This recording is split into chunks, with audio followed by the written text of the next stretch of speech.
പൂതല്ലൂർ higher secondary സ്കൂളിൽ ജോലി ചെയ്യുന്ന മുഹമ്മദ് സ്വാലിഹ് എന്ന അധ്യാപകനാണ്. ഞാൻ ഒരുപാട് വർഷങ്ങളായി ഇലക്ഷൻ ഡ്യൂട്ടി ചെയ്യുന്നു. പക്ഷേ ഈ നിലമ്പൂർ ബൈ ഇലക്ഷനെ സംബന്ധിച്ചിടത്തോളം ഇറ്റ് വാസ് എൻറ്റയർലി ഡിഫറൻറ്റ്. വളരെ വ്യത്യസ്തമായ ഒരു അനുഭവമാണ് നമുക്ക് ഇവിടുന്ന് കിട്ടിയത്. കാരണം പലപ്പോഴും നമുക്ക് ഒരു കോൺഫിഡൻസ് നഷ്ടപ്പെടുന്ന ഒരു ഏരിയ എന്ന് പറയപ്പെടുന്നത് ഈ മെഷീനുകളാണ്. കൺട്രോൾ യൂണിറ്റ്, അതുപോലെ ബാലറ്റ് യൂണിറ്റ്, VVPAT, ഇതെങ്ങനെ കൈകാര്യം ചെയ്യണമെന്നതിനെക്കുറിച്ച് നമുക്ക് വലിയ ട്രെയിനിങ് ഒന്നും കൂടുതൽ സമയം അതുമായി ബന്ധപ്പെട്ട് ഇരിക്കാനൊന്നും നമുക്ക് അവസരം ലഭിക്കാറില്ല. എന്നാൽ വളരെ അധികം വ്യത്യസ്തമായിരുന്നു ഇന്നത്തെ ട്രെയിനിങ്.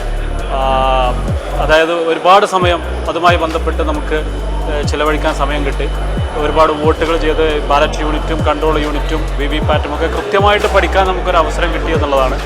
അതുകൊണ്ട് ഈ തെരഞ്ഞെടുപ്പ് കമ്മീഷനും അത് പ്രത്യേക അഭിനന്ദനങ്ങൾ അറിയിക്കുകയാണ്.